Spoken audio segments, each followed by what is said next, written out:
Magandang araw mga boss, dito na tayo sa last part na ang naging problema nga ni customer habang nasa biyahe sila, biglang kumadyot itong makina tapos namatay na siya. At nang pina-start niya nga ulit itong makina, bigla na lang umilaw yung check engine dito sa dashboard. At nang dinala sa akin, napansin ko agad na magaspang na itong andar ng makina, kaya sinigis ko na linisan yung map sensor, pati itong camshaft sensor niya. Sa paglinis naman itong camshaft sensor, madali lang. I-sprayan nyo lang naman yung dumi na kumapit dito sa camshaft sensor, pati yung tumigas na langis para matanggal siya. Ganon din dito sa map sensor mo. Gamit nga itong map sensor cleaner, i-sprayan nyo yan para nga yung kumapit na alikabok or carbon, mawas out nitong map sensor cleaner mo. Isa kasi sa dahilan kapag marumi itong map sensor, magaspang ang andar ng makina. At nang nasa biyahe, bigla daw namatay yung makina, kaya dinamay ko na sa paglinis yung camshaft sensor. At kaya ako naman pinalitan ng bagong fuel filter dahil nga sa related yan sa problema ni customer. Lalo na yung paghina ng hatak nitong sasakyan. Balik na ako sa trabaho mga boss, ilagay ko na itong fuel pump filter assembly niya. Siyempre, unahin kong i-connect itong connector niya dito sa sensor. Siguraduhin mo lang na ilak mo siya ng maayos para hindi siya magkaroon ng loose connection. Tapos dito naman sa paglagay mo ng fuel hose, para malaman mo kung alin dyan yung fuel hose na galing sa tangke. Kung hindi ka sigurado, bombay mo dito sa ibabaw. Kung alin dyan yung hihigop sa paglalagyan mo ng fuel hose, dun mo ilalagay yung fuel hose na galing sa tangke. Ayun mga boss, dyan kasi yung humihigop nung binomba ko dito sa upper pump niya. Kaya yan muna yung ilalagay kong fuel hose. Yan yung galing nga sa tangke. After nyan, gamit ka na ngayon ng plier mo para mailagay mo na itong clamp nang sa ganon maipit niya na itong fuel hose dito sa fuel pump. At pag okay na, iayos mo na itong wire connector ng upper pump mo. Nakaklip lang naman yan dito sa holder ng fuel pump filter assembly mo para hindi nga siya nakalaylay. Tapos, pwede mo na ngayon ibalik sa dati niyang position itong fuel pump filter assembly. Ilagay mo na yung dalawang nut niyan, ipakapit mo na yan sa thread niya. Tapos, gamit ka na ngayon ng backslice mo na number 12 para nga maifinal mo na yung higpit dito sa dalawang nut. Kaya lang, dahil nga sa wala pang lamang diesel itong bagong fuel filter mo, ipump mo yan sa ibabaw. Ayan mga boss, yung kulay itim. Bomba-bombahin mo yan hanggang sa mapuno ng diesel itong fuel filter mong bago. Kaya nga hindi ko muna inilagay yung pangalawang fuel hose dahil sa palalabasin ko muna yung hangin dito sa bagong fuel filter. Pero pag may lumabas na siya na diesel at may kasama naman siyang pula, tuloy ka pa rin sa pagbomba. Ibig sabihin nun, may hangin pa rin dito sa loob ng fuel filter. Pero pag buo na yung diesel na lumalabas at wala na siyang bula, ibig sabihin okay na yun. Kaya pwede mo na ngayon ilagay itong pangalawang fuel hose na papunta na nga yan sa makina. Ang patunay naman na wala na siyang hangin, kung makikita nyo, binobomba ko yan. Matigas na siya, na kahit na idiin ko pa, ayaw nang lumubog nitong bomba. Means wala na siyang hangin.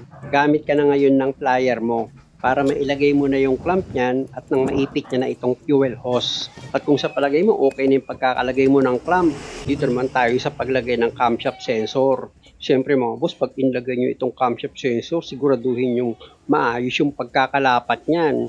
Tapos, ilagay mo na ngayon itong bolt niya. Ipakapit mo na yan sa thread at pag okay na, gamit ka na ngayon ng backslash mo na number 10. Pwede mo na ngayon i-final yung higpit.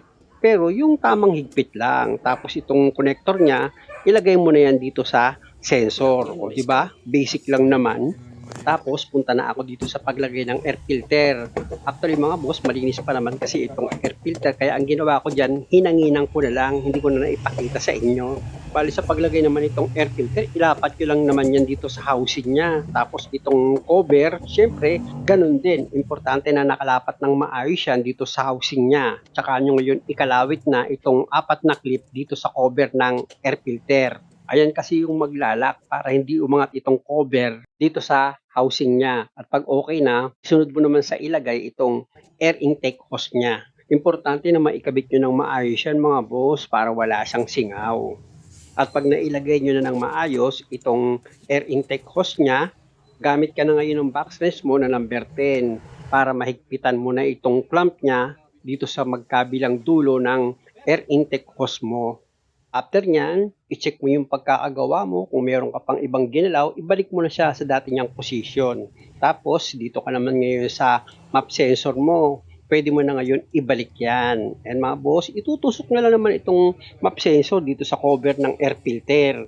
Siyempre, dapat nakalapat ng maayos yan. At pag okay na yung pagkakalapat niya, pwede mo na ngayon ilagay itong dalawang screw dito sa sensor. Siyempre naman, sa paghigpit na gagawin nyo dito sa bawat screw niya, yung tamang higpit lang, huwag naman yung sobra-sobra. Plastic lang naman kasi yung kinakapitan nitong screw. At pag okay na, pwede mo na ngayon ilagay itong connector ng map sensor mo. Tapos i-check mo yan kung meron kang nakalimutan. Pag okay naman, lipat muna tayo ulit sa kabilang side para balikan ko ulit yung fuel pump filter assembly. Kasi nga, yung socket wire dito sa ibabaw, hindi ko pa yan na ilalagay. Ayan mga boss, i-connect nyo yan. Ayan. Tapos, switch on ko itong ignition. Tsaka ako ngayon i-connect itong socket wire ng scanner ko para ma-clear ko na yung fault code na lumabas. Pero bago ko simulan yung pag-scan dito sa sasakyan ni customer, syempre, pasok ko muna itong spec nitong sasakyan niya dito sa scanner ko. At madali lang naman yon dahil kung ano yung hihingi niyang katanungan, sasagutin mo lang naman. Halimbawa, yung klase ng sasakyan, yung model, tapos yung klase ng makina, yun lang. Tapos pindutin ko na itong quick test. O ayan, waiting na ako sa lalabas na result. Tapos ilagay ko na yan sa clear. Para kung tama yung ginawa ko, mawawala na yung fault code. Ayan na mga boss, check na natin sa report. No fault code na. At para sigurado, balikan ko itong report kung wala na talaga siyang fault code. No fault code na. At dahil sa nasa likuran ko lang naman si customer, alam niya na yan. Okay na, sir. Nakita mo? Oo. Tingnan natin sa report ulit ha. Para fault code present. Ayan na mga boss, 3 beses ko nang inulit yan. Wala na sigurong masabi pa si customer. Yun lang, ang tanong, nawala naman kaya yung check engine na umilaw dito sa dashboard niya. Siyempre naman, una sa lahat, switch off ko muna itong ignition, hugutin ko muna itong susi, tapos ibalik ko ulit itong susi, tsaka ako ngayon i-on na itong ignition para mapa-start ko na itong makina. Ayan mga boss, kung nakita nyo, nawala na yung nakailaw ng check engine dito sa dashboard. After 5 minutes, ilapit ko na itong camera para makita nyo na wala ng check engine dito sa dashboard niya. Ayan o. I-off ko naman itong makina. Tsaka ako ngayon pa-start ulit dyan. Tingnan natin kung wala na talaga itong check engine. Ayan, off na itong makina. Pa-start ko ulit yan. Ayun! Oh, namatay. Akala ko hindi namatay. Ulit.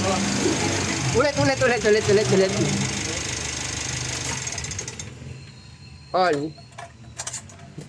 Ala, ang galing naman ito. Inon ko na delay yung pag-ilaw. I-switch off ko muna itong ignition, tsaka ako ngayon i-on siya ulit. On. Start. Kita nyo, nang inon ko, mabilis naman siyang umilaw.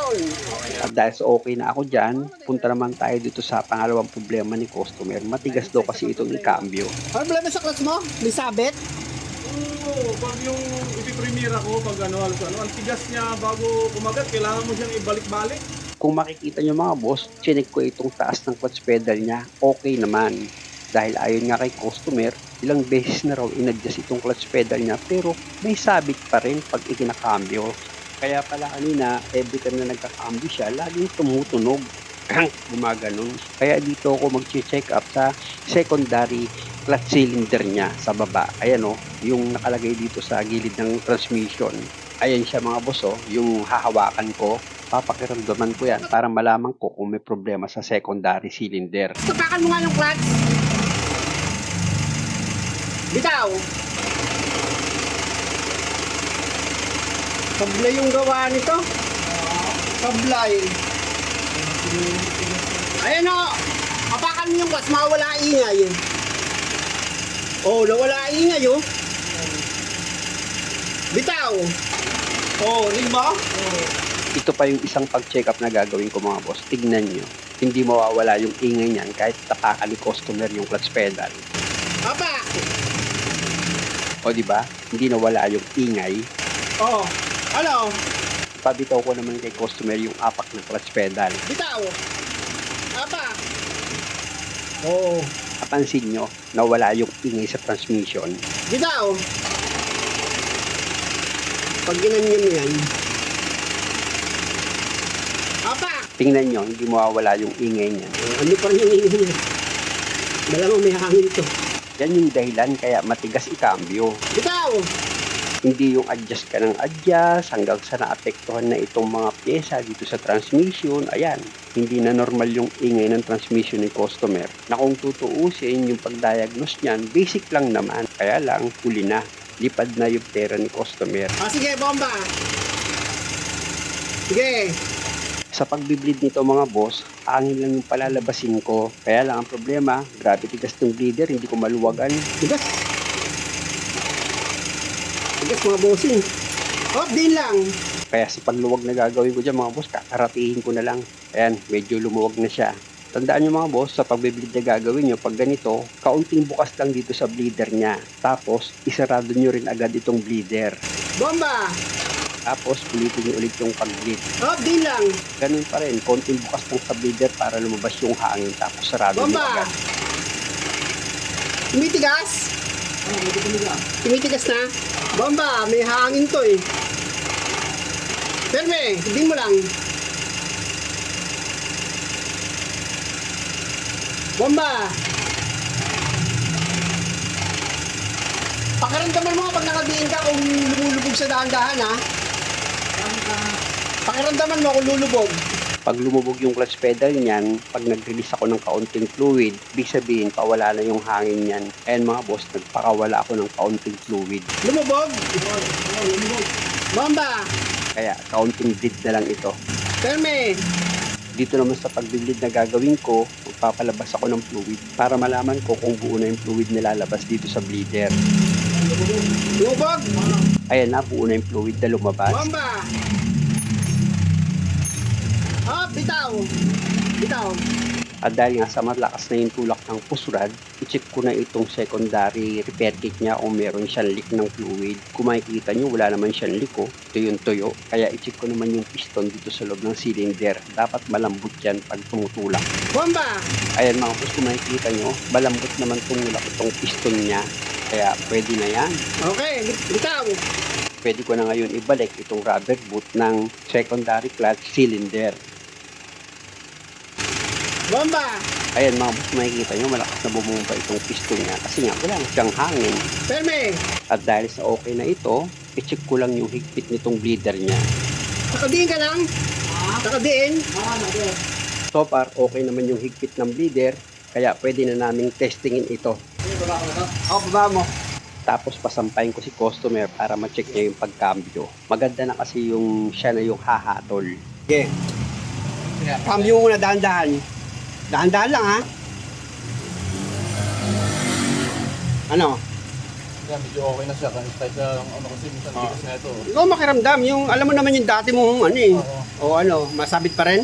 Kunti. Pero hindi katulad dati na ginaganon ko muna to ba? Binabalik-balik ko to. Ganon. O sige. At para sigurado mga bossing, pinababa ko muna si customer. Ako naman yung mag-check para malaman ko kung matigas pa ba itong ikambyo bago kami mag-prod test. Siyempre, apakan ko itong clutch pedal, tapos pwede ko na ngayon i-check yan para ikambyo. At ito nga mga boss, kung makikita nyo, malambot na nga siyang ikambyo. Reverse. Kanina lang, matigas si reverse, di ba? Oo. Lambot-lambot na oh. Oo, ayun oh. Oo. Ha?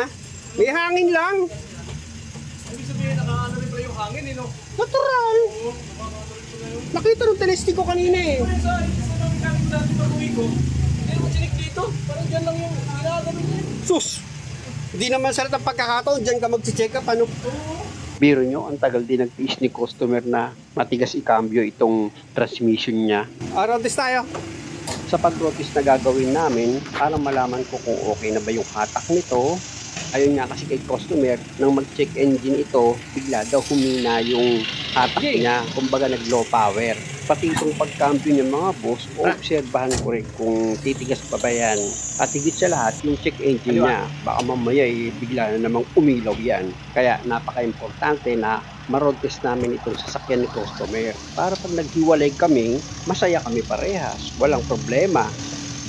Ayos na ngayon yung tunog, oh. Dati pag premiera, Alam. gumagano siya, gumagano siya. Sumasabit. Oo, yung parang ang lakas ng tunog. Crank, gumaganon. Oo, ngayon ano na siya, parang wala na siya ganun tunog na malakas. May hangin nga eh. Sige, cambio mo.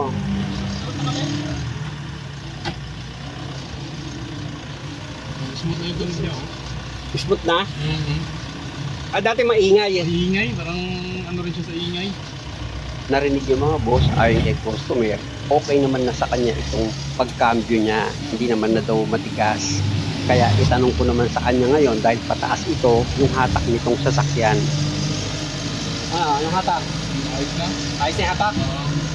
At yung hatak nito okay na daw. Kaya pagsabihan ko na siya. Madulas ang daan. Ano? Ayos na.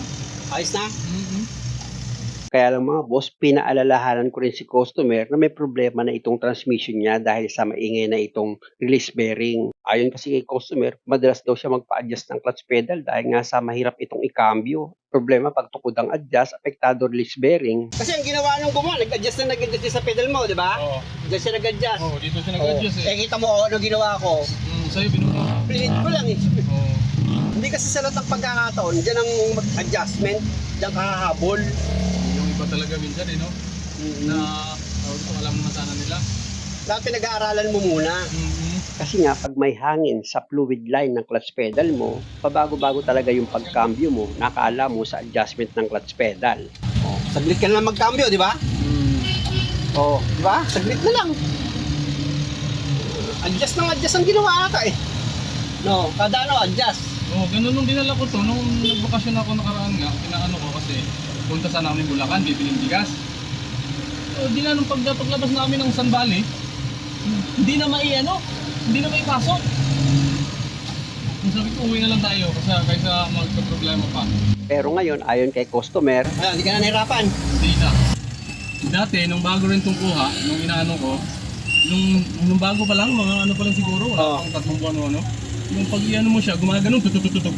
Dinala ko doon sa kasa. Sabi ko, baka may problema clutch nito. Sabi niya, sige, i-check namin yung ano. Sabi niya, wag muna isipin yung clutch kasi napakamahal ng clutch na ano, yung magpapalit daw. Tapos inakyat nila pa ano, yung pataas dito sa Mitsubishi Makati. Sabi niya, wala naman kami nakitang ano. Sabi niya, sa gas mo, ano kang ginagamit mo? Sir, number 1 sir yung gas eh. Kahit nasa check engine, nakakapagpalabas yan yung gas. May sabi ko kasi minsan, yung sa gas, kasi siyempre pag mura, nakakatipid, di ba? Oo. Sabi niya, mag-ano ka na muna ng isang gas kung saan ka ano. Isang gas ka lang dapat. Kaya sa Petro na ako ngayon. Kasi pwedeng mag-check engine ka pag gas ha. May nagagawa lang akong ganyan, sa gas lang. Sa gas lang? Oo, gas lang. Meron talaga palang hindi malinis na gas eh, no? Oo, meron. Pag magpapalit ako ng ano, magpapalit ako ng biyahe galing Bicol, bigla lang gumanon, tapos humina. Humina yung hatak. Magargar na yung makina, di ba? Pagtingin ko, umilaw yung check engine. check engine. Umano ako, tawag dito, tumabi ako. Sabi ko, yung bayaw ko kasi puti, yung asawa ng kapatid ko, medyo marunong sa ano. Sabi ko, nagka-problema nag-check engine siya, nagdilaw. Siyempre ako, di ko sabi ko, baka matuluyan tuloy ito. Sabi naman yung nakarating pa rin kami Manila. Bakit di mo na lang doon pinagawa sa inyo? Saan? Sa lugar mo? Naano ko kasi nagpapacheck ako dyan sa iba, parang hindi naman yung sa'yo kasi nakikita ko lagi mga video mo, yung dati pa, talagang ka sa pag-ayos, hindi ka talaga ng, kung ano talaga yung yung talaga sinasabi mo, talaga pinapakita mo sa video. Ngayon, okay na, wala na problema. May talaga yung makina yan, gas pang ng under kanina Sabi mo lang dyan sa gilid, sir. Dito. Adis kayo. Tapat na sa akin, sa may gate. At dahil sa okay na ito, nawala na yung problema ni customer, muli mga boss, maraming salamat sa panonood. Sana sa bawat video na ginagawa ko, nakakakuha kayo ng idea. Malaking bagay kasi yun mga boss para makatipid kayo. At kung okay lang pala sa inyo, pasubscribe na rin itong channel ko. Maraming salamat ulit sa panonood.